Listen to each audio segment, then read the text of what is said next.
আসসালামু আলাইকুম গাইস, আপনারা কেমন আছেন? আশা করি ভালো আছেন। আপনাদের দোয়া ও ভালোবাসায় আমি অনেক অনেক ভালো আছি। আসলে নদীর পাড়ের কাজ করার জন্য আমরা গাড়িটা নিয়ে আসলাম। তো এখানে গত 1-1.5 বছর আগে নদী খুঁড়ছে সরকার থেকে, খোঁড়ার পর এখন পাড় সহ ধসে নেমে গেছে, যার কারণে আমরা গাড়ি নিয়ে চলে আসলাম পাড়টা মেরামত করার জন্য।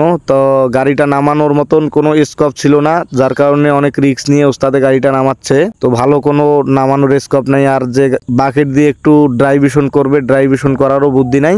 যাদের জায়গা দিয়ে গাড়িটা নামাচ্ছে তাদের নিষেধ আছে কোনো বাকেট যাতে লাগানো না লাগে, কোনো মাটিতে কোনো পার কাটা যাবে না। তো আপনারা দেখতেই পারতেছেন, আসলে যারা প্রকৃতিকে ভালোবাসেন তারা দেখতেই পারতেছেন কত সুন্দর দৃশ্য, নদীর দৃশ্যটাই অসাধারণ ভাই। তো আসলে আমরা যারা গ্রামে থাকি, গ্রামের আবহাওয়াটা শহরের আবহাওয়ার সঙ্গে কিন্তু মিলে না। যাই হোক, ওস্তাদে চেনটা কেটে নিল, তো গাড়ি এখন চলে যাবে মেন যেখানে কাজ, ওইখানে চলে যাবে। নদী দিয়ে যাওয়া লাগবে, তো অন্য সাইডে আর রাস্তা নাই, বিকল্প রাস্তা হিসাবে এইটাই ব্যবহার করা হচ্ছে, নদীর মাঝখান দিয়ে গাড়ির রাস্তা। আসলে নদী খোঁড়ার পর কোথায় কি আছে না আছে ওস্তাদ বাকেট লাগাই দিয়ে দেখেন চেক করতেছে, বাকেট দিয়ে একটু দেখে নিতেছে। তো ভিডিওটা আপনাদের কাছে কেমন লাগলো সবাই কমেন্ট করে জানাবেন ভাই, আর আমাকে ভালোবাসা দিবেন, আমি যেন আপনাদের পাশে সব সময় থাকতে পারি। আমাকে যেভাবে ভালোবাসা দিতেছেন এইভাবে ভালোবাসা দিবেন। আসসালামু আলাইকুম।